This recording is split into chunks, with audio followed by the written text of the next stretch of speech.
में उन्होंने पना ली थी। ऐसे लोगों में से कुछ ऐसे भी थे कि जिन लोगों ने दुनिया में शादी नहीं की थी, आका के दरवाजे के सामने एक चबूतरा था, उस चबूतरे का नाम असहाबे सुफ़ा था। असहाबे सुफ़ा, एक जानकारी की बात आपको दे दूं ताकि आपकी समझ में आ जाए। आज दुनिया के अंदर हम लोग जो सूफी बोलते हैं, ये सूफी लफ्ज कहां से चला है? उलमा इसकी निशानदही अल्लामा अहमद यार नईमी रहमतुल्लाहि ताला अलैह इसके बारे में फरमाते हैं, अपनी किताब में लिखते हैं, हुजूर के दरवाजे के सामने जो एक चबूतरा था, उस चबूतरे का नाम आका ही ने उसका नाम असहाबे सुफ़ा रखा था, यानी सुफ़ा। इनमें से फकीर सहाबा लोग थे, इनकी तादाद तकरीबन 70 सहाबा की तादाद थी। ऐसे लोगों का काम यह था कि रात दिन आका का चेहरा देखना। हुजूर जब निकलते थे तो आका को देखा करते थे, पांचों वक्त की नमाज़ें आका के पीछे अदा करते थे। आकाए दो जहां सल्लल्लाहु अलैहि वसल्लम की ये सहाबा खिदमत करते थे, और उनकी औलाद या उनके मानने वाले दुनिया के अंदर जब फैले तो सुफ़ा से लोगों ने सूफी बना लिया है। चुनांचे हजरात गिरामी वो लोग जो हैं उन्हें लिबास पहनते थे, इसीलिए दुनिया के अंदर ये लफ्ज दुनिया के अंदर फैला है। चुनांचे इन लोगों ने एक दिन मशवरा करके आकाए दो जहां सल्लल्लाहु अलैहि वसल्लम की बारगाह में अपना एक डाकिया भेजा, कासिद भेजा। चुनांचे वो कासिद जब हुजूर की बारगाह में पहुंचता है, उस कासिद ने तमाम सहाबा जो हैं फुकराए सहाबा उनके मसाइल को अपनी एक चिट्ठी पर लिखा, और लिखने के बाद आका की बारगाह में वो चला गया और हुजूर अकरम से पूछने लगा, या रसूल अल्लाह, आपके जितने फुकराए मदीना सहाबा हैं तमाम सहाबा ने आपको एक चिट्ठी लिखी है और आपके पास खत भेजा है, और खत में उनका पैगाम है। पैगाम उनका ये है कि दुनिया के अंदर जो मालदार लोग हैं वो मालदार सहाबा अपनी ताकत के जरिए से आगे निकलते हैं, उनके पास दौलत भी है, वो ज़कात भी निकालते हैं, उनके पास ताकत भी है। अगर वो बीमार हो जाते हैं तो सदका कर दिया करते हैं।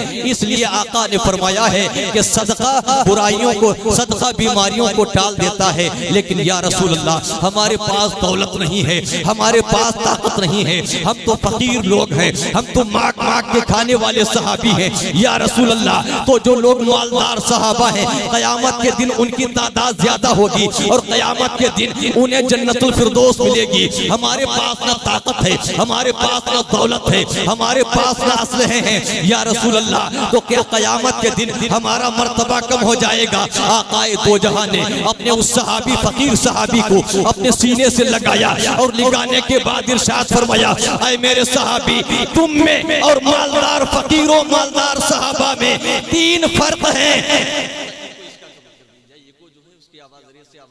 हो रही है। आका फरमाते हैं कि तुम में और मालदार सहाबा में 3 तरह के फर्क हैं। वो अर्ज करते हैं, या रसूल अल्लाह, वो तीनों फर्क मुझे बता दीजिए। चुनांचे आका फरमाते हैं, जब क़यामत का दिन होगा तो अल्लाह रब्बुल इज्जत मालदार सहाबा से 500 साल पहले तुम्हें जन्नत अता फरमा देगा। 500 साल पहले जन्नत अता फरमा देगा। सहाबी अर्ज करते हैं, या रसूल अल्लाह, दूसरी फजीलत कौन सी है? आका फरमाते हैं, जब क़यामत का दिन होगा तो अल्लाह रब्बुल इज्जत के अर्श के साये के अलावा कहीं पर साया नहीं होगा, लेकिन हाँ उन साये के नीचे अल्लाह ताला 7 लोगों को रखेगा। 7 लोग अल्लाह के अर्श के साये के नीचे होंगे। उनमें एक बॉडी होगा जिसने अपनी जिंदगी, पूरी जिंदगी अल्लाह की रजा के लिए गुजारी है। और तीसरी बशारत तुम्हारे लिए ये है, जैसे ऐ मेरे सहाबी, तुम जमीन के ऊपर रह के आसमान का चांद देखते हो, जन्नतुल फिरदौस में मैदानी महशर में खड़े होके जन्नती अपना महल देख लोगे तुम। आका ने उन्हें ऐसी बशारत दी है। और आगे सुनो, एक बुजुर्ग बयान फरमाते हैं जिसे अल्लामा रईसुल, जिसे अल्लामा खतीब मशरिक अपनी किताब में नकल फरमाते हैं। इरशाद फरमाते हैं कि एक दिन मैं तसव्वुफ की इसी सूफी लाइन की किताब पढ़ रहा था। तसव्वुफ की किताब थी, उसके अंदर लिखा हुआ था कि एक बहुत बड़े बुजुर्ग थे, वो किसी शहर में किसी गली से जा रहे थे। क्या देखते हैं कि कुत्ते जो थे वो कुत्ते एक गाड़ी के अंदर, म्यूनिसिपल कारपोरेशन के लोग जो होते हैं, कर्मचारी और अधिकारी जो इस नगर और महानगर से ताल्लुक रखते हैं, वो जितने भी शहर और कस्बा जात के जितने भी फालतू कुत्ते होते हैं, जिनके गले के अंदर किसी की गुलामी का पट्टा नहीं पड़ा होता है, ऐसे लोग और ऐसे कर्मचारी अधिकारी ऐसे कुत्तों को जो बौराने लगते हैं या जब काटने लगते हैं, तो ऐसे दरिंदों कुत्तों को अपनी गाड़ी, सरकारी गाड़ी में लाद के शहर से बाहर कहीं छोड़ आते हैं। हजरत गिरामी वो बुजुर्ग बयान फरमाते हैं कि मैं जा रहा था और मैंने उसी गाड़ी में भरे हुए कुत्तों को देखा, तो अचानक वो जमीन के ऊपर गिरे और बेहोश हो गए। उनके मुरीद भी उनके साथ में चल रहे थे। मुरीदों ने कहा था कि हुजूर, और उनके चेहरे के ऊपर पानी डाला, और जब उन्हें होश आया, होश आने के बाद अपने मुर्शिद से पूछा, आए मेरे मुर्शिद, आप दुनिया में कुरान की बात जब करते हैं, हदीस की बात करते हैं, मैदान क़यामत की बात करते हैं, आप कब्र की बात करते हैं, तब आप जो है बेहोश नहीं होते हैं, लेकिन आपने कुत्तों को देख के आप बेहोश कैसे हो गए हैं? हजरत गिरामी एक चीज और भी गौर से सुनिए जो आपके मतलब की है। आज हम किसी को भी देखते हैं लेकिन इबरत नहीं हासिल करते हैं, जमीन को देखते हैं लेकिन इबरत हासिल नहीं करते हैं, आसमान को देखते हैं लेकिन इबरत हासिल नहीं करते हैं। लेकिन हमारे असराफ ऐसे थे, जमीन को भी देखते थे तब भी इबरत हासिल करते थे, रात को भी देखते थे तब भी इबरत हासिल करते थे, यहाँ तक के चांद को देखते थे तब भी वो इबरत हासिल करते थे। आप देखते हैं आगे सूरज को देख के इबरत हासिल करना। चुनांचे उनके मुरीदों ने कहा कि हुजूर, वजह क्या है? आप इस गाड़ी को देखा और कुत्तों को देखा, आप गश खा के बेहोश हो गए और जमीन के ऊपर गिर पड़े। चुनांचे पीरो मुर्शिद ने कहा कि बेटा, तुम्हारी नजर में ये सिर्फ एक गाड़ी है, तुम्हारी नजर में ये सिर्फ कुत्ते हैं, लेकिन मेरी नजर, तुम्हारी नजर दुनिया में पहुंचती है और हम दुनिया को देख के आखिरत को याद कर लिया करते हैं। तुम सिर्फ दुनिया को देखते हो, हम आखिरत को देखते हैं। ढूंढने वाला सितारों की गुजरगाहों का अपने अवतार की दुनिया में सफर कर न सका। जिसने ऐवान की दुनिया में सफर कर न सका। हजरत गिरामी बुजुर्ग फरमाते हैं कि मेरे मुरीदों सुनो, बात सिर्फ कुत्तों तक की नहीं है। अगर कुत्तों तक की बात होती मैं बेहोश नहीं होता। बात ये थी कि जब जिसके अधिकारी कर्मचारी फालतू कुत्तों को लाद रहे थे इस गाड़ी के अंदर, तो मैंने देखा कि एक ऐसा भी कुत्ता इस गाड़ी के अंदर डाल दिया गया था जिसकी गर्दन में अपने मालिक की गुलामी का पट्टा पड़ा था। अल्लाह अकबर, अपनी मालिक की गुलामी का पट्टा पड़ा था। चुनांचे कुत्ता जब उस गाड़ी के अंदर पहुंचा तो उसने अपनी गर्दन का पट्टा, जब गर्दन को इधर उधर झटका तो पट्टा छुपा पड़ा था, वो पट्टा सामने आ गया। दूसरे कर्मचारियों ने कहा था आला अधिकारियों से कि आए अधिकारियों, देखो ये फालतू कुत्ता नहीं है, ये पालतू कुत्ता है। अगर हम लोगों ने फालतू कुत्तों के साथ इसे भी गाड़ी के अंदर डाल दिया तो इसका मालिक जो है थाने के अंदर रिपोर्ट दर्ज कराएगा और हमें घसीट की अदालतों कचहरी तक ले जाएगा। बेहतर ये है कि इस कुत्ते को नीचे उतार दो। चुनांचे वो बुजुर्ग फरमाते हैं, ऐ मेरी मुरीदों, बात ये है जैसे ही कुत्ते ने अपने आप को शो में किया और अधिकारियों के बीच में अपने आप को पेश किया तो तुम्हारी नजर यहाँ है, वैसे ही मेरी नजर मैदान क़यामत तक चली गई। और मैंने सोचा बेशक क़यामत के दिन भी यही हाल होगा और यही हाल होगा जिसकी गर्दन में किसी की गुलामी का पट्टा नहीं होगा, जिसकी गर्दन में अपने बुजुर्गों की गुलामी का पट्टा नहीं होगा, उसे तो जहन्नम में डाला जाएगा। लेकिन किसी की गुलामी, किसी की गर्दन में गौसे आज़म की गुलामी का पट्टा होगा, किसी की गर्दन में महबूब इलाही की गुलामी का पट्टा पड़ा होगा, किसी की गर्दन में इमाम हुसैन की गुलामी का पट्टा पड़ा होगा। ऐसे के बारे में फरमाते हैं, दिल दर्द से बिस्मिल की तरह लौट रहा हो, सीने पे तसल्ली को तेरा हाथ धरा हो, मक्ता तो है मक्ता कोई शाहों में दिखा दो, जिसको मेरे सरकार से टुकड़ा ना मिला हो। आता है फकीरों पे उन्हें प्यार कुछ ऐसा, खुद भीख दे और खुद कहे मक्के का भला हो। और फरमाते हैं ढूंढा ही करें सदरे क़यामत के सिपाही, वो किसको मिले जो तेरे दामन में छुपा हो। नारे तकबीर, नारे तकबीर, नारे रिसालत, नारे रिसालत, फैज़ाने शाह नियाज़। सुभान अल्लाह, सुभान अल्लाह। बहुत खूब। अपने बुजुर्गों से रिश्ता बाकी रखो और जब क़यामत का दिन होगा, आका ने खुद इरशाद फरमाया है कि ऐसे लोग 70,000 की जमात होगी और 70,000 जो है अपने मानने वालों को भी जन्नतुल फिरदौस में ले जाएंगे। हज़रात गिरामी, बस आखिरी बात अर्ज़ करना चाहता हूँ और वो बात ये है कि आज हम लोग खुशहाली अपनी जिंदगी गुजारते हैं, हर बंदा खुशहाली के साथ अपनी जिंदगी गुजारता है।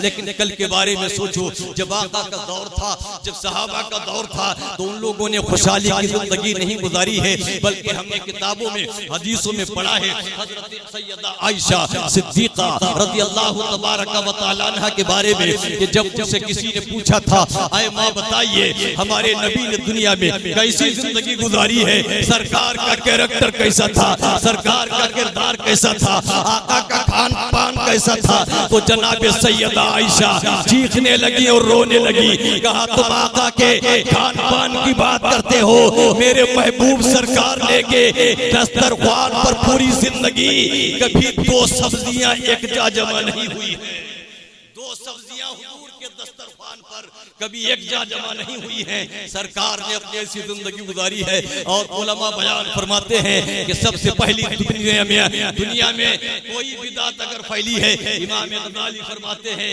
कि दुनिया में सबसे पहली बिदात ये फैली है कि हुजूर के जमाने में सहाबा ने पेट भर के खाना नहीं खाया। सहाबा के जमाने बाद सबसे पहले यही बिदात फैली है कि लोगों ने ठूस ठूस के खाना शुरू कर दिया है।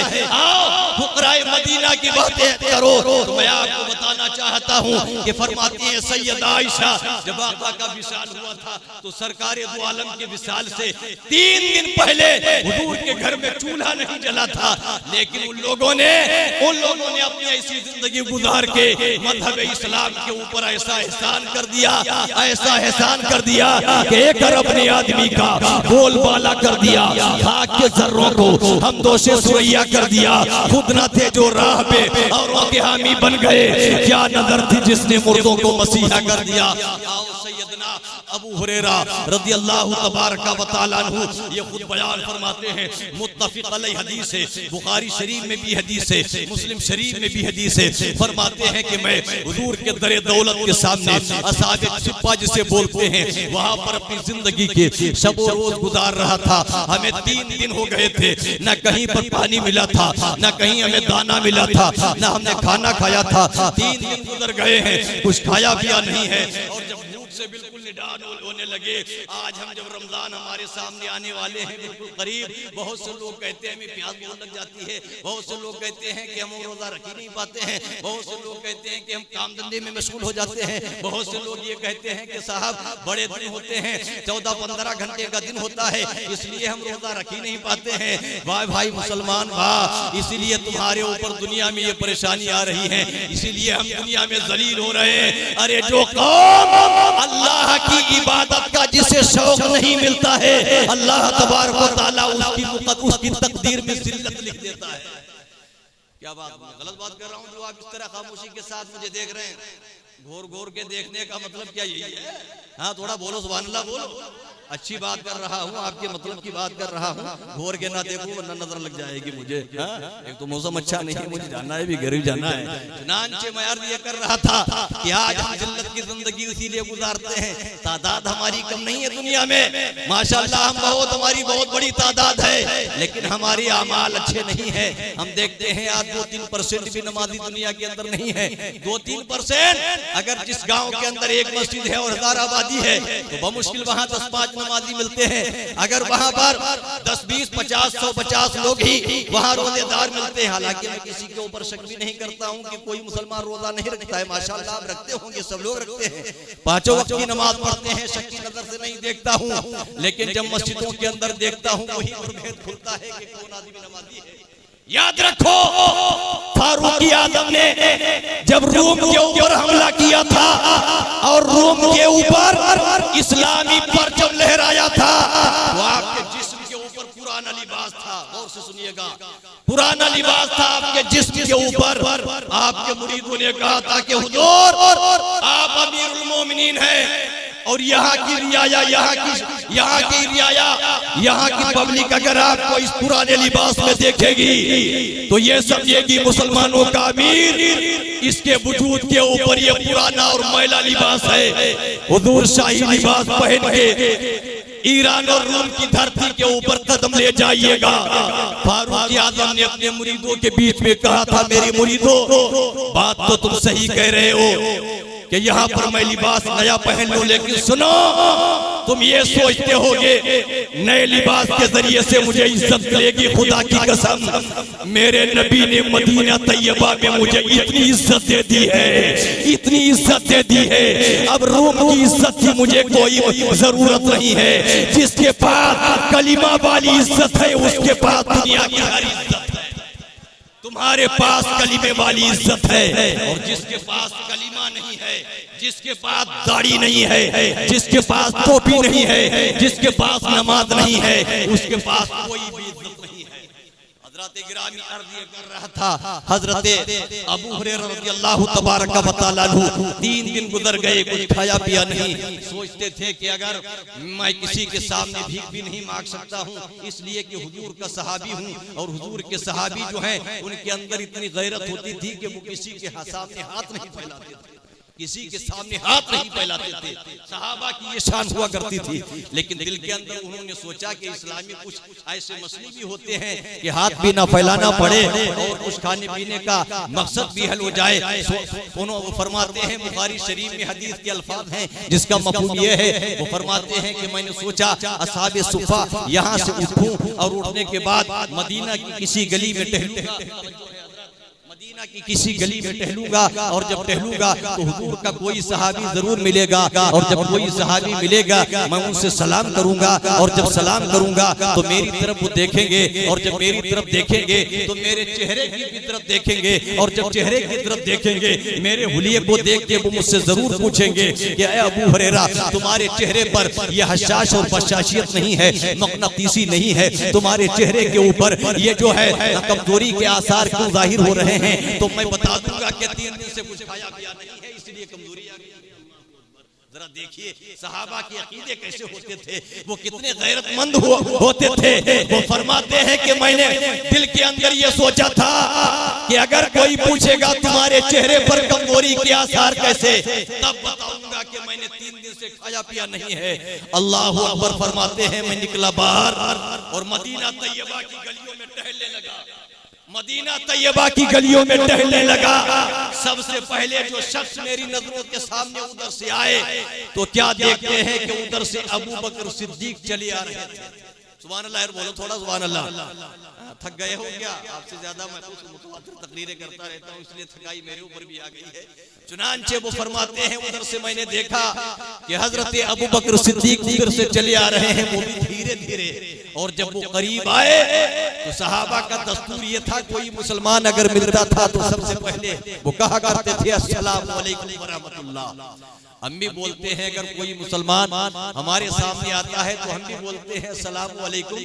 लेकिन अफसोस के साथ मुझे यहाँ पर भी रुक के एक जुमला कहना पड़ेगा कि आज हमारे समाज में बहुत से लोग ये समझते हैं कि हम ही को लोग सलाम करें, हम किसी को सलाम ना करें। वो ये समझते हैं कि हम दूसरों को अगर सलाम करेंगे तो वो हमारी तौहीन होगी।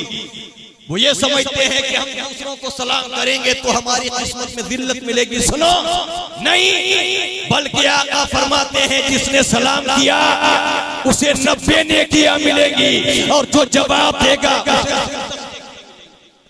इससे किब्र और गुरूर भी टूटता है, तकब्बुर भी टूटता है, और सलाम करने वाले को अल्लाह ताला नेकियां भी ज्यादा अता फरमाता है। इसीलिए ये किया करें कि दूसरा आदमी हमें सलाम करे, जब भी मौका मिले उसे सलाम करें। आका का दस्तूर ये था, मेरे नबी जब मदीना तैयबा में टहलते थे तो आका को अगर बच्चा मिलता था आका बच्चे को भी सलाम कर लेते थे, अगर जवान मिलता था तो जवान को भी आका सलाम कर लिया करते थे, औरतें अगर मिलती थी तो आका उन्हें भी सलाम कर लिया करते थे, अगर बूढ़े सहाबी मिलते थे आका उन्हें भी सलाम कर लिया करते थे। आका जब अपने घर के ऊपर आते थे घर वालों को सलाम करते थे, अपनी बेटी के घर में जाते थे तो बेटी को सलाम करते थे, अपने घर से जब निकलते थे तब भी आका ने सलाम करते थे। हजरत गिरामी और आगे बढ़ो तो मैं आपके सामने करता हूँ कि आका ने मज़हब इस्लाम में सलाम का मतलब ये है कि मैं तुझे सलामती तेरे ऊपर भेजता हूँ, और जो जवाब देता है वो भी जवाब में यही कहता है, ऐ मेरे मुस्लिम भाई तूने मेरे ऊपर सलामती भेजी है, अल्लाह तुझे सलामत रखे। कितना अच्छा अच्छा दुआया कलिमात है, हम उसे सलामती भेज रहे हैं उसके ऊपर, वो हमें सलामती भेज रहा है। हजरत अबू बकर सिद्दीक रज़ी अल्लाह तबारक व तआला अन्हु को अबू हुरैरा ने सलाम किया और सलाम करने के बाद उनसे कहा, उन्होंने जवाब दे दिया। किताबों में लिखा है कि अबू हुरैरा ने जब उसे सलाम किया तो हजरत अबू बकर सिद्दीक ने अपने जवाब दे दिया। अल्लाहु अकबर, झुकाए झुकाए ही जवाब दे दिया। अब इन्होंने सोचा कि जिस पे तकिया था वही पत्ते हवा देने लगे, मेरा मसला हल नहीं हुआ। फरमाते हैं अबू हुरैरा कि ऐ अबू बकर सिद्दीक, ऐ खलीफा रसूल जरा रुकिए। और जब अबू बकर सिद्दीक रुक गए तो हजरत अबू हुरैरा कहते हैं जरा मेरे इस मसले का सब जवाब दे दीजिए। अबू हुरैरा के कहने पर अबू बकर सिद्दीक रुक गए और चेहरे के ऊपर इनके नजर नहीं दौड़ाई, नजर नहीं डाली। और जब नजर नहीं डाली तो फरमाते हैं अबू हुरैरा मसले का सवाल अबू बकर सिद्दीक ने बगैर उनकी तरफ देखे देखे उनके सवाल का जवाब दे दिया। और जब उनके सवाल का जवाब दे दिया फरमाते हैं कि दिल की हसरतें दिल ही के अंदर रह गई। फरमाते हैं, तवज्जो कीजिए आप लोग, फरमाते हैं कि मैं आगे बढ़ा, यहाँ पर तो मेरे सवाल का जवाब मसला हल नहीं हुआ। दूसरी गली के अंदर जब मैं पहुंचा तो मैंने देखा अमीरुल मोमिनीन गैजुल मुनाफिकीन फारूक आजम उधर से खिरामा चले आ रहे हैं। मैंने सोचा कि अबू बकर सिद्दीक थे तो मसला हल नहीं हुआ था, फारूक आजम ही से मसला हल हो जाएगा। मैं आगे बढ़ा, वैसे ही फारूक आजम मेरे करीब आए, मैंने उन्हें भी सलाम किया और उन्होंने बगैर मेरी तरफ देखे जवाब दे दिया। मैंने उनसे भी अपना मसला रखा, उन्होंने मसले का जवाब दिया और मेरी तरफ उन्होंने देखा तक नहीं है। चुनांचे मैं दिल के अंदर अपना कलेजा महसूस के रह गया और मैंने दिल के अंदर सोचा, जब तक सूखा के ऊपर था तब तक मैंने कुछ खाया पिया नहीं था। 3 दिन का अरसा गुजर गया था गली के अंदर, इसीलिए लौटा था कि गली के अंदर कोई सहाबी मिल जाएगा, मेरा हाल पूछेगा, मुझे अपने घर के अंदर ले चलेगा, लेकिन कोई नहीं पूछ रहा है। चुनांचे आगे और बढ़े तो क्या देखते हैं, नबियों का नबी, रसूलों का रसूल, कायनात का ताजदार, मदीने का सुल्तान, हम सब की आका, कौनैन के दाता, मक्की सरकार, मदनी सरदार, उधर से खिरामा चले आ रहे हैं। और जैसे ही अबू हुरैरा के करीब आए, अबू हुरैरा ने आगे बढ़ के आका को सलाम किया, आका ने जवाब दिया। और जब जवाब दिया, जैसे ही जवाब दिया, चेहरे अबू हुरैरा के ऊपर आका ने अबू हुरैरा के चेहरे की जानिब पड़ा और इरशाद फरमाया, अबू हुरैरा तुमने अपना चेहरा ये कैसा बना लिया है, मेरे गुलाम को अगर कोई तकलीफ हो जाए उसका पैगंबर को ये कभी गवारा नहीं है। अल्लाह अकबर, जरा देखिए मुसलमान, तुम्हारा नबी तुम्हारे ऊपर कितना रहीम है। लक़द जाअकुम रसूलुम मिन अनफुसिकुम, आका को अल्लाह ने रऊफुर रहीम बना के भेजा है। लेकिन जरा देखो, अबू हुरैरा भी हयात है, 3 दिन से कुछ खाया पिया नहीं था, चेहरे के ऊपर कमजोरी के आसार थे। और आका से उनके अबू हुरैरा के दिल के अंदर क्या रहा हो, आका ने पहले ही पढ़ लिया था कि अबू हुरैरा मुझसे मिल के क्या कहना चाहते हैं। इसीलिए तो फाज़िल बरेलवी फरमाते हैं, और कोई गैब क्या तुमसे निहा हो भला, सुभान अल्लाह बोलो यार, सुभान अल्लाह बोलो। और कोई गैब क्या तुमसे निहा हो भला, जब ना खुदा ही छुपा तुम पे करोड़ों दुरूद। अबू हुरैरा से हुजूर फरमाते हैं, आए अबू हुरैरा ये तुम्हारे चेहरे के ऊपर गम के आसार कैसे हैं। अबू हुरैरा ने पूरा किस्सा बता दिया, या रसूल अल्लाह 3 दिन से कुछ खाया पिया नहीं है। आकाए कौनैन ने अबू हुरैरा का हाथ पकड़ा और पकड़ने के बाद अपने घर पर ले गए, दरवाजे पर खड़ा कर दिया, कहा आए अबू हुरैरा चलो नबुव्वत के घर में चलो। अबू हुरैरा खड़े हैं हुजूर के दरवाजे के सामने, आका अंदर जाते हैं और जाने के बाद अपनी बीवियों में से किसी बीवी से कहते हैं, ऐ मेरी अहलिया अगर घर के अंदर कोई खाने पीने वाली चीज हो तो मुझे दे दो, ताकि मेरा एक गुलाम मेरे दरवाजे के ऊपर खड़ा है, उसने 3 दिन से कुछ खाया पिया नहीं है। हुजूर की अहलिया अर्ज करती हैं, या रसूल अल्लाह आप खाने पीने की बात करते हैं, आपके तो घर में खुद 3 दिन से चूल्हा नहीं जला है, आपके बच्चों ने, आपकी बीवियों ने भी कुछ खाया पिया नहीं। ये बात कोई रही थी जब तक हुजूर के दरबार में किसी अंसारी घराने से एक बर्तन में एक प्याले के अंदर थोड़ा सा दूध हुजूर की बारगाह में पेश किया गया। आका ने उस दूध के प्याले को लिया, अबू हुरैरा से फरमाया, आका ने अबू हुरैरा ये दूध का प्याला अभी अभी मेरी बारगाह में आया है, ये बताओ ये दूध का प्याला जो है ये दूध तने तनहा तुम पियोगे या अपने तमाम दोस्तों के साथ पियोगे? अल्लाह अकबर। अगर ऐसे मौके के ऊपर हम ही होते तो हम कहते या रसूल अल्लाह 3 दिन से भूखा प्यासा हूँ, बिल्कुल हलक के अंदर एक कतरा तक नहीं गया है, या रसूल अल्लाह जल्दी दीजिए और मुझे पिलाइए, मैं बहुत प्यासा और भूखा हूँ। लेकिन उनका ईमान ये था, वो मुसलमानों के ऊपर कितना रहीम थे। आज हम मुसलमानों के ऊपर गजबनाक हैं, अपने भाइयों को अपना दुश्मन समझते हैं, अपने पड़ोसियों को अपना दुश्मन समझते हैं। सुना अबू हुरैरा के इस हदीस पाक से अबू हुरैरा ने अर्ज किया या रसूल अल्लाह, जब आपने कह दिया है कि अकेले पियोगे या अपने तमाम साथियों के साथ पियोगे, या रसूल अल्लाह अबू हुरैरा की गैरत गवारा नहीं कर रही है कि दूध अकेले पिया जाए, बल्कि दूध मैं अपने तमाम साथियों के साथ पीऊंगा। अल्लाह अकबर, अपने तमाम साथियों के पास पीऊंगा। और एक तरफ तवज्जो इस बात पर भी कीजिए, दूध का प्याला एक है और पीने वाले कितने हैं? हदीसों में लिखा है कि दूध का पीने वाले हैं 70 लोग।